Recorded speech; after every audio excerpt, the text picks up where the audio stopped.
Emily was a curious, adventurous little girl, always asking questions and looking for new things to discover. Her favorite thing in the world was playing with toys. She had a small collection of stuffed animals, dolls, and other trinkets scattered around her room. But one rainy afternoon, her grandmother gave her something she'd never seen before. A beautiful porcelain doll. It had pale skin, dark eyes, and golden hair that shimmered in the light, styled in delicate curls. Its dress was made of fine lace and deep blue fabric, and its face was painted with the most lifelike smile Emily had ever seen. It seemed to be smiling only at her, as if it had been waiting for her to come. "This is a very special doll," her grandmother whispered as she handed it to Emily.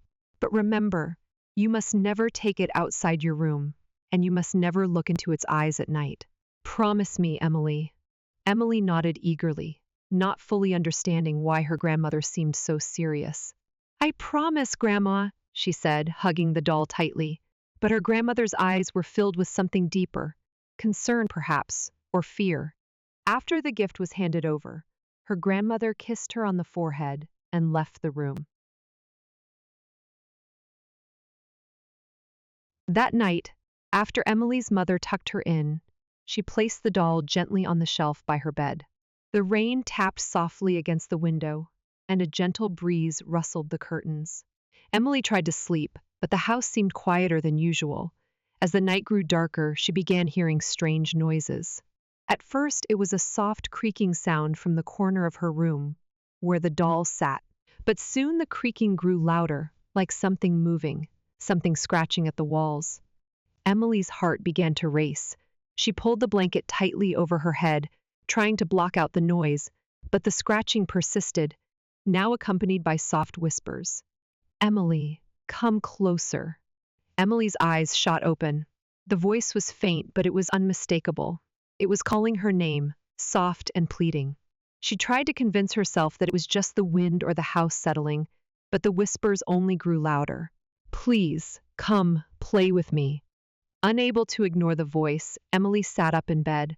The room was pitch dark, except for the dim moonlight streaming through the window. She glanced at the shelf where the doll was. To her horror, the doll's eyes were no longer the soft brown they had been before. It was as though they were glowing, a deep red hue that sent a shiver down her spine.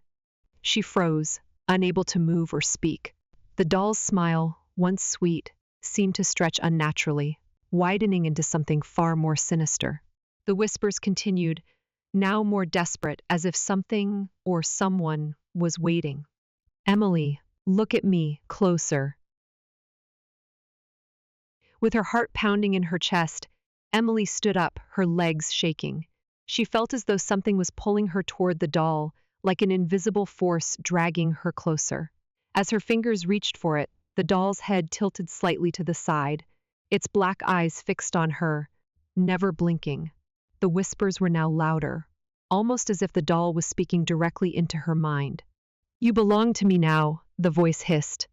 Emily's hand jerked back in fear, but the doll's eyes glowed even brighter, its smile widening impossibly. She wanted to scream, but no sound escaped her lips. The room seemed to grow colder with each passing second, and the shadows on the walls stretched toward her like reaching hands. Suddenly, the lights flickered and went out. The room was plunged into darkness, save for the eerie glow of the doll's eyes. In that moment, Emily realized that the whispers weren't coming from the doll alone.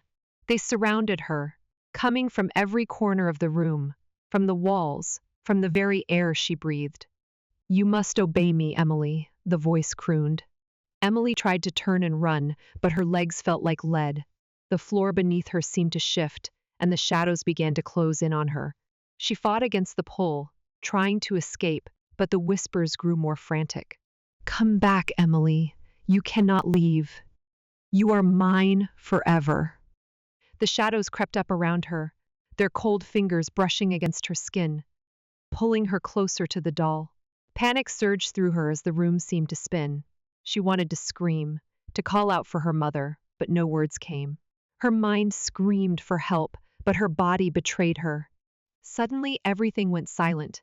The air grew thick, and the shadows seemed to pause, waiting. Emily dared not look at the doll again, but she could feel its presence, its watchful eyes upon her. Just as Emily thought she couldn't bear it any longer, the door to her room creaked open. Her grandmother's voice called out from the hallway, trembling and urgent. "Emily, don't look into its eyes."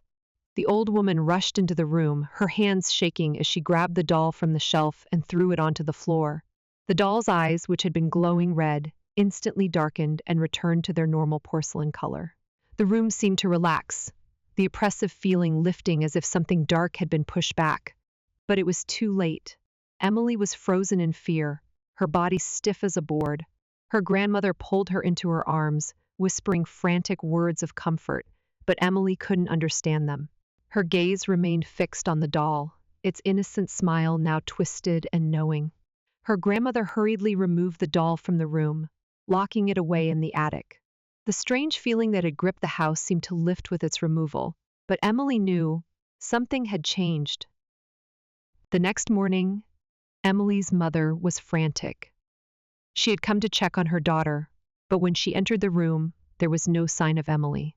The bed was untouched, and the doll was gone.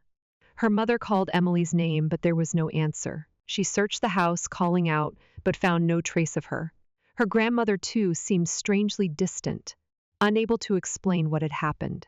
The house felt emptier than it ever had before. Days passed, but Emily never returned.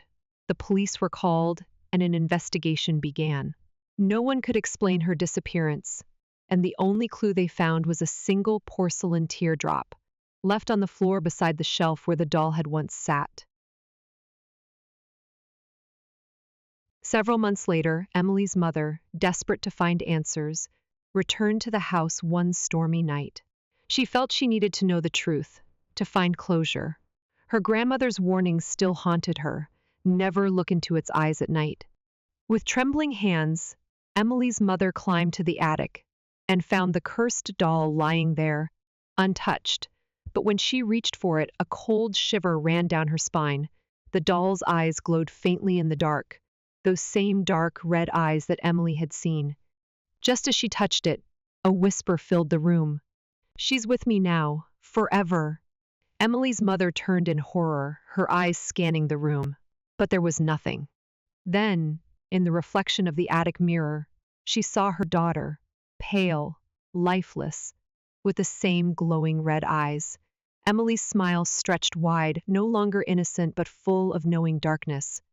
"You shouldn't have come back," the ghostly version of Emily whispered, her voice as cold as ice.